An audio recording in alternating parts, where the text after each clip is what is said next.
Yo, this has to be some kind of sign because this is the third time I seen this pink spoonbill.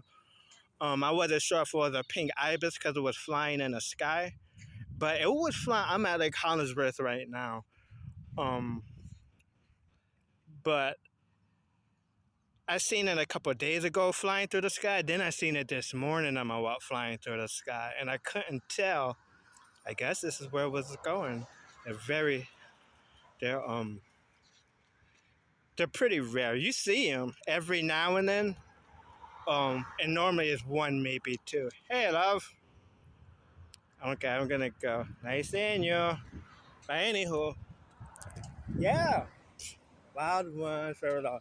Oh yeah, you too, Miss Crane, Heron. I mean, hey, we out here, very level. We are the wild ones.